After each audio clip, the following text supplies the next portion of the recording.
Gungans are about to roll everything. And I mean everything. Holy mother of Jesus. What is going on, ladies and gentlemen of the tribe, and welcome back to another Galaxy of Heroes video with me, your bald boy Scribe. I hope you guys are having a whale of a time, and I hope you guys have prepped some delicious Datacrons, because Gungans right now are doing stupidity. Stupidity is the name of the game. I'm kind of curious to see, can we take on this kind of stacked out full R9 Pirate King Hondo team? I don't know. Let's take in some Glungans, shall we? Glungans. Also, side note, has anybody else noticed that the hold down to click to activate to search and deep dive into anything right now is just taking about 15 years? It's frustrating. Tell me in the comments if you're experiencing it too. So, this is one of the fun things that we get to experience when we have Datacrons in the world. This is why I like Datacrons, guys, is because they let us do stupid things occasionally, and right now Jar Jar Binks has got his own Datacron, and it's actually pretty nutty. But what's more nutty is the Datacron that's got nothing to do with Jar Jar Binks, nothing to do with Datacrons, and it still lets us do rather fun and enjoyable things, as I'm about to show you in a second. So we have a turn. Good. Shall we drop bombs?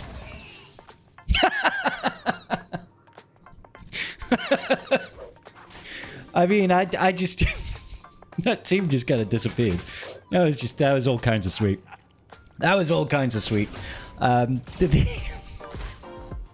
Like, two of them just immediately died. I'm still waiting for Boomer Deer to come over here and take his turn, because we have been waiting some time for him to actually take a turn.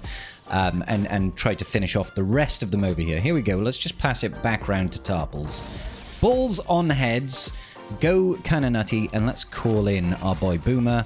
Nearly defeat him. Roll balls over Vane's face. He's gone. And that is Pirate King Hondo largely dealt with. Not entirely dealt with, but largely dealt with. Let's drop balls on their face, and we'll get to why and how this is working at the moment, and we'll see some of the teams that it has a good job of, or a high success rate of beating. Now, this obviously doesn't work quite as well in the 3v3 world that we currently live in, but it is still a very effective 5v5 comp, and obviously works in territory wars as well. So let's get some frustration out here. I do think that Pirate King Hondo... Oh, I was going to say he might well get to the ult and revive his units. Or he might not. We should probably see that in instant replay. 265,000 AoE damage, even to the likes of Vane. Obviously, PK Hondo, he's a galactic legend. He takes 30% less damage from all incoming sources, so even true damage gets reduced with him. Still, 260,000 damage, really nothing to sniff at over here. Let's see when we get back around to Tarples. What is he doing? He's got his big horn, can go ahead, switch it round, drop balls on their face. Booyah. I didn't know if you saw that there, but that was about 340,000 damage. 344k against Smee, 150 damage against PK Hondo, and 112,000 damage versus Vane. Now, Vane obviously takes reduced damage because he can build up a lot of defense. Obviously, with Tarples, his AoE does true damage, and that true damage cannot be reduced except for the GL unique. So, loads and loads of damage coming out, and defense, like we spoke about Vane, is actually the key to how and why this particular comp works. Let's take a look. So the secret sauce does, of course, come down to the Datacron that we are using, and it is not the Jar Jar Cron. No siree. This is going to be the Attacker Cron that converts 400% of your current defense to your offense. All right. In a Gungan team with the shield generator, the Gungans are gaining about 500% additional defense. That's a lot of defense, and they've got two attackers, Boomer Deer and Tarples.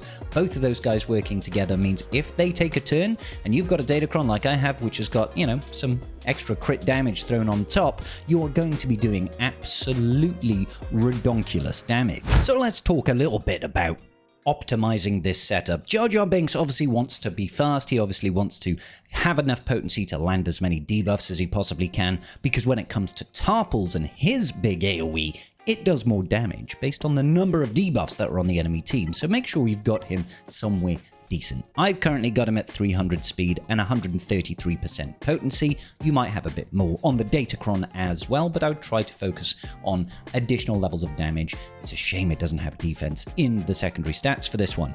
Next up, we've got Boss Nass. Again, you want a bit of speed on him, you want a bit of potency on him, making sure that he can go ahead and drop it down. Now, I just want to say that it is the shield generator that is doing this, right? So Boss Nass's leadership summons that shield generator if you've got all Gungans in your team, right?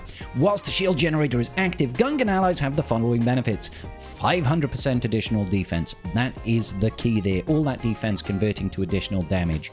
In this Bombardier setup, I've given him a bunch of offense sets, but also try to find defense primaries as well. You could also better off really having full defense sets with him, because that defense is just going to add and add and add, and then convert into additional damage, which I think probably comes out better than just stacking damage purely in and of itself. So over here, where is our armor? 64.5% over here. And if we go over to Tarpals is a little bit more heavily leaning into that defense setup. He's got 297 speed, and he is rocking, what, 78% armor over here. We've got all of the defense sets. We've got defense primaries up here. We've got a bit of speed. We could even enhance these further if we wanted. Defense, all that good business. And of course, some protection. Now, I've sort of fine-tuned this a little bit better. Phalanx is just going to be normal Phalanx setup, right? You're going to have him at least a little bit fast, lots of protection, all that good business. He's not really there to disrupt anything. He is just there to complete out that team, all right? Let's go ahead and see if we can take on, say, a Slacker team. Slickety slack, quickety clack. Maybe it can work. I don't know. They've got a lot of AoEs in this team. Maybe they'll tear through our shield generator a little bit too quickly, but I'm willing to give it a try. Let's see. Absolutely get that taunt up and running, I think. There goes the swipe from Slackaroo.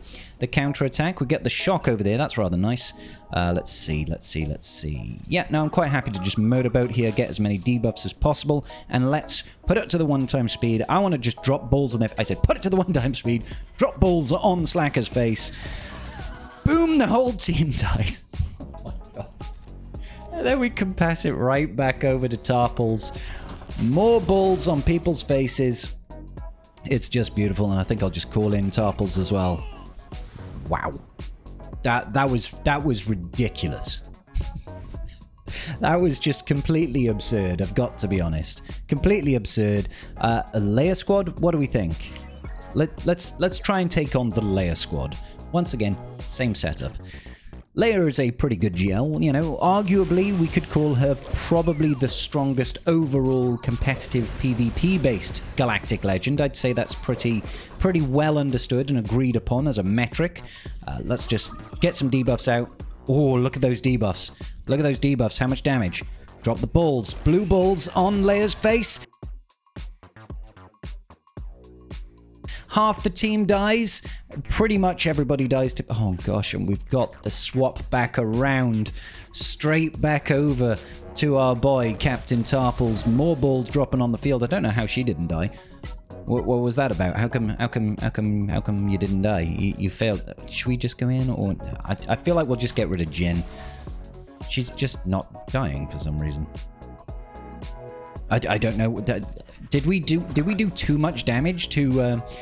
Did we do too much damage to Adrad and it's just glitched out the Jin? We might have done. Maybe that's the case. If that is the case, that's a little bit inconvenient for us because we need to be able to kill Jin. We did so much damage with the Gungans that it broke Jin, I think. That might be the case here. Let's just keep poking. That is some tasty damage going on over there. Now let's just point the finger of doom. Hopefully get some good assists coming in. Extra debuffs is always nice. Good damage coming out of Bombardier over there. Come on, Boomer. Let's go. Alright, we're just going to do basics because we can't do anything else. Let's throw our balls in their face. Yep, wonderful. We've lost the shield Jenny, which is never ideal. Never ideal. It shouldn't matter too much in terms of our damage output. It does matter in terms of our survivability, though. If we can get, oh my god, 500,000 damage on that R2-D2 right then. That's not really what R2 wanted to have happen, I don't think. So let's just keep throwing some more damage over here. Let's roll balls over Leia Organa's feet. Wonderful. Get some more damage in. Drop balls. There goes Leia. Like, we can't do much about Jin, unfortunately. She just doesn't want to die. She's refusing to die, in fact. We kind of needed her to spawn back in Adrad, I think. Oh, she could die now. All right, great. We got it. I don't know what was going on with Jin there. There must have been something that was keeping her in the game. Somebody tell me in the comments section down below what was keeping Jin alive there. But so far, we've taken out Slacker, PK Hondo, and Leia. I know you're not going to see Slacker on defense very often. Leia is a little bit of a toss-up. You can see her. PK Hondo, absolutely on defense. Anybody else here that I can face that's different? No, it's just those. I mean, we could just do one more for fun, I guess. We'll just do one more for fun. Take on Pirate King Hondo once again with feeling, just to see. What can we actually do to prevent this? Not a heck of a lot. Not a heck of a lot, because it's just pure damage. They're in simple. You can't really set a team defensively to stop it, I don't think. I might be wrong in that, but I feel like it's going to be pretty much the case of you're going to have to take in something that is going to be able to withstand the damage. Is that going to be your own Gungan teams? Potentially. I love that happens, by the way. Let's just drop some more. Oh my lord. I mean, like... Holy mother of Jesus. That was the most ridiculously easy PK Hondo kill I've ever seen. Wow. Okay, well, ladies and gentlemen, I think that's probably going to about do it for this video. If you can, try to get yourself that 400% to attack Attackacron, because it is going to be vital when it comes to TW and GAC. It's going to be a heck of a lot of fun. I don't know if it's really going to work in 3v3, because you really do want to have someone like Jar Jar in the team. So do you go with Jar Jar Tarples? It would probably still be a fun team. I'm not sure. Let me know, though. What have you experienced? Comment section down below. And I'll see you all in the very next video. Peace out, and may the Force be with you.